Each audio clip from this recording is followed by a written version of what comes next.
Hello, my name is James Payne. I've spent years telling you about the stories behind great art, and now my book, Great Art Explained, takes that further and deeper. It is a book that is a gift for the curious, an invitation to see art with fresh eyes. Available worldwide.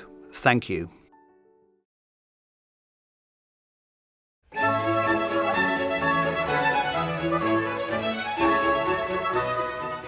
Pieter Bruegel the Elder brought art to the people, and he brought the people into art. He made his money from printmaking, from reproducing his own paintings, so that they could reach a much wider audience. In a sense, he was one of the first artists to understand mass communication through images. He would probably be delighted to know that Hunters in the Snow has become one of the biggest selling Christmas cards in history.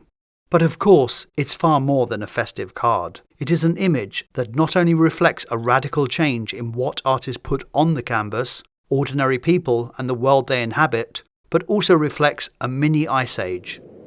A winter that was so extreme that thousands died of cold and hunger, birds fell dead from the sky, and people thought it was the end of the world. To modern eyes, Hunters in the Snow might evoke a picture-perfect winter's day, full of charm and nostalgia, that is both familiar and influential. But for Bruegel and his contemporaries, winter was not picturesque. It was harsh, dangerous, and often deadly. In that sense, the painting's beauty is inseparable from its melancholy. It is not a celebration of winter, but a recognition of it. An honest, empathetic portrayal of human beings enduring and coexisting with the overwhelming forces of nature. It is that bittersweet tension that makes Hunters in the Snow such a powerful image.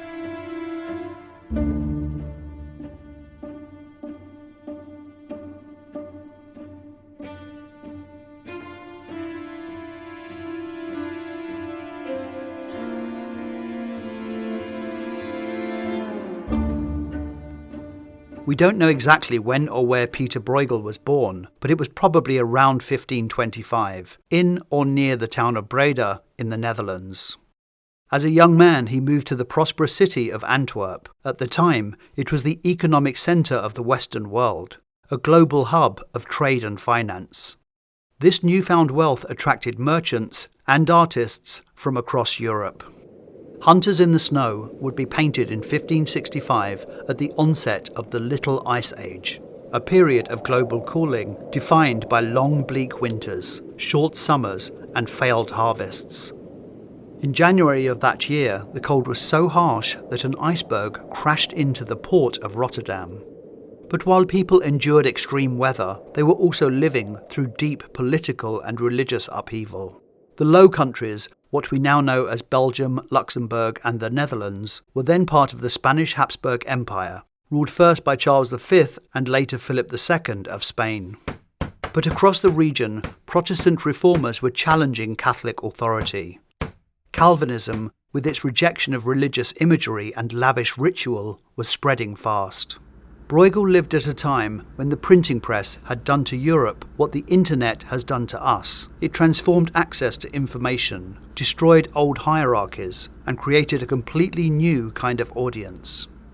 And he was one of the first generation of artists to come of age at a time when sacred imagery was losing its dominance as the central focus of art. Then in 1566, just a year after Bruegel painted Hunters in the Snow, tensions broke fully. Mobs of Calvinists raged through towns and cities, destroying statues, paintings, and church decorations, in a wave of iconoclasm which became known as the Beeldenstorm, or breaking of the statues. For them, such images were idolatrous. This destruction not only fueled the Dutch revolt against Spanish rule, but it also reshaped the course of art itself. Churches stopped commissioning religious works, so artists began creating more everyday and secular scenes for the growing middle-class audience. It was a period defined by extremes, brutal winters, poor harvests, and hunger in the countryside, alongside immense wealth built on global trade and a rising middle class. So while the beauty of Hunters in the Snow continues to speak to us today, it is equally a document of its time, revealing the physical and economic hardships of rural life in Bruegel's Flanders. Unlike the leading artists of Italy or Spain, Bruegel never worked as a court painter. He didn't create portraits of kings, queens or nobles, like Titian in the court of Charles V, or Sophonisba Anguissola for Philip II. His focus was on genre paintings, populated by peasants and the landscape and world they inhabited. Bruegel did paint religious works for private commissions, but he became known for his landscapes and peasant scenes, and he would go on to paint workers his whole life. In this respect, he was a pioneer, as this was a rare form of art in his day.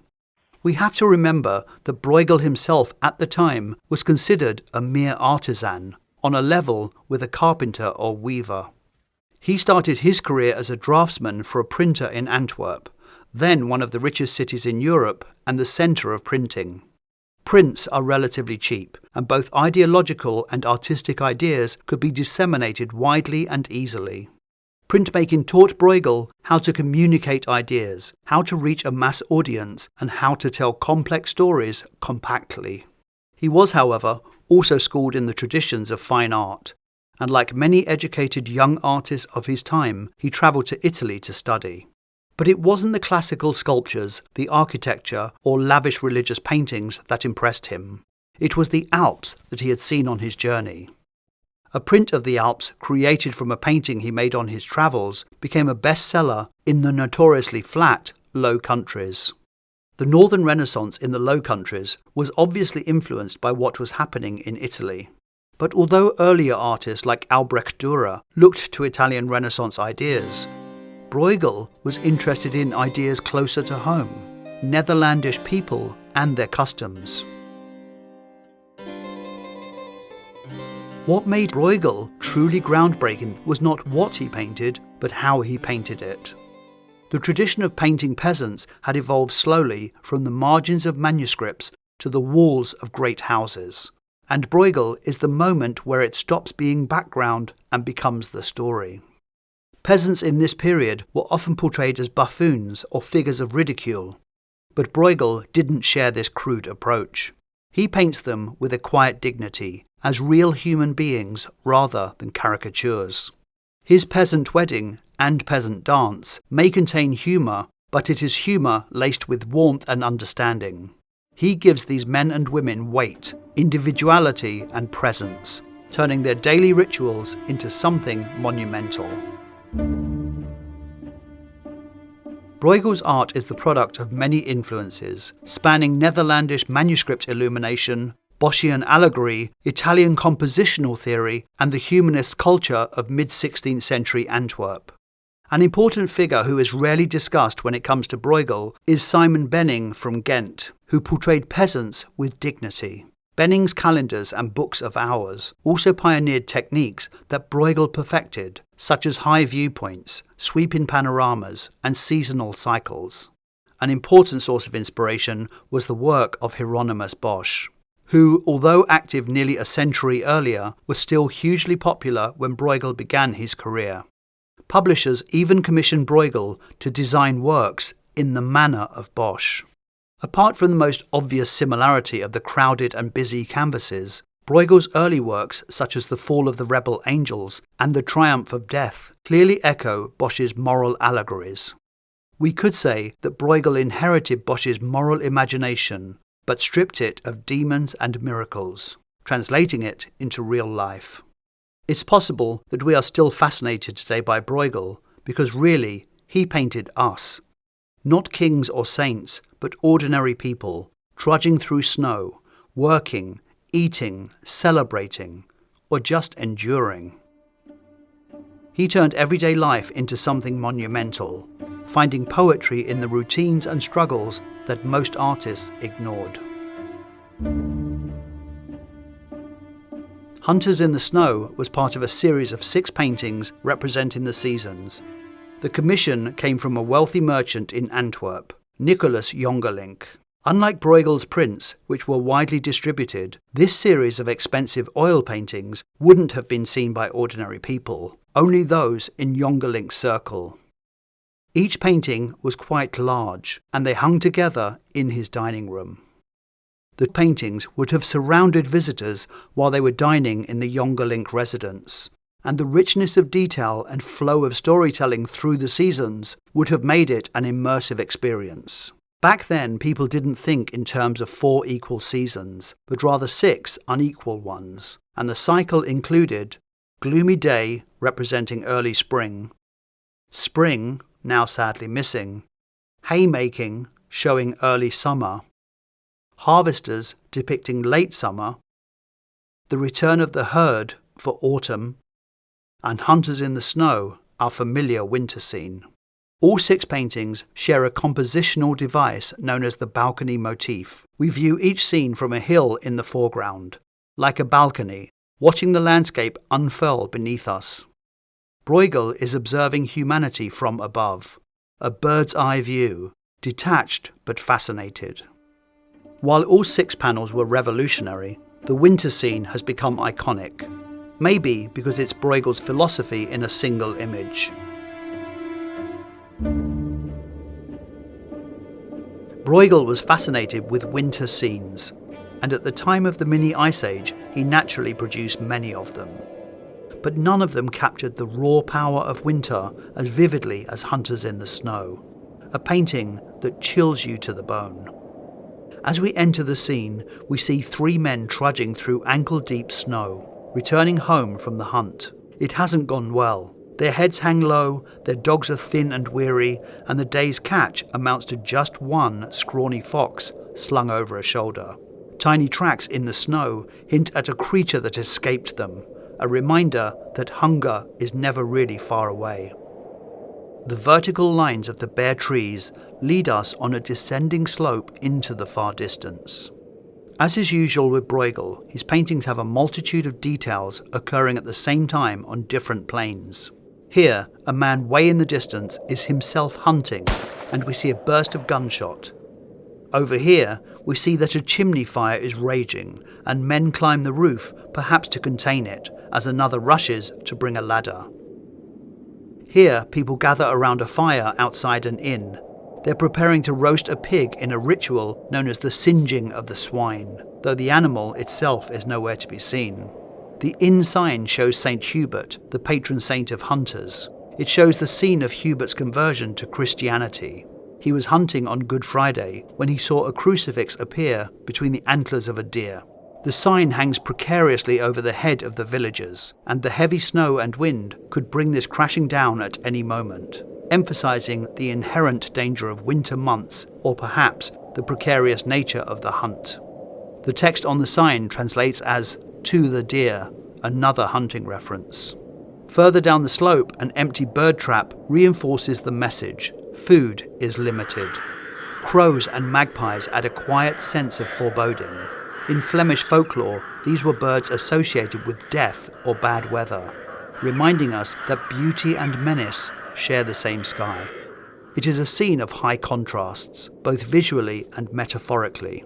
The colour palette is cool and pale, the snow dominating the scene, while the trees, figures and animals stand out in sober, dark shades, almost silhouettes.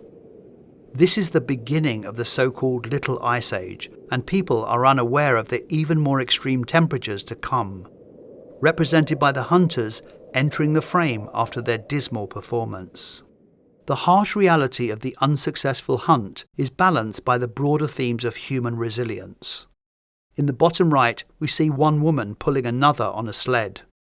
Beyond the bridge, we can see people playing games, such as golf, a medieval ancestor of ice hockey, and what seems to be an early form of curling.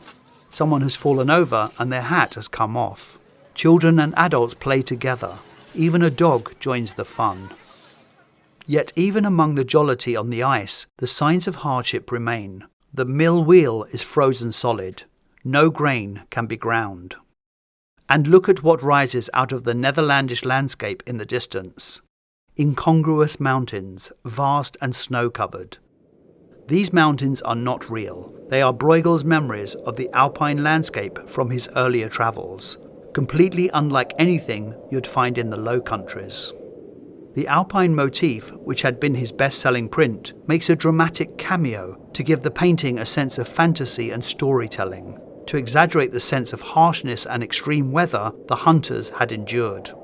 From our high vantage point, we can see both the joy and the struggle of life. Bruegel reminds us that happiness and hardship exist alongside each other. Pieter Bruegel died young, in his 40s, leaving behind only around 45 paintings, 60 drawings and 80 prints. His focus on everyday life and his relatable subject matter would shape art in the Netherlands for generations. From him, we can draw a line directly to the Dutch Golden Age a century later. Yet strangely, he was forgotten about by the general public for centuries and considered old-fashioned. He had to wait until the 20th century to be rediscovered as one of the greatest visual storytellers. Bruegel painted in a world where power and faith were shifting, where global trade brought new wealth, and where art began to serve a broader public beyond the church. He put the focus on ordinary people, the importance of community, and the ongoing connection to the land. He made sure the ordinary and the everyday were worthy of artistic attention. In a world increasingly fractured and individualistic, Bruegel reminds us of our shared condition, our shared responsibility. His paintings are vast human tapestries, showing that history isn't made by heroes alone, but by countless unnamed people, whose lives, like ours, unfold in the shadow of something bigger.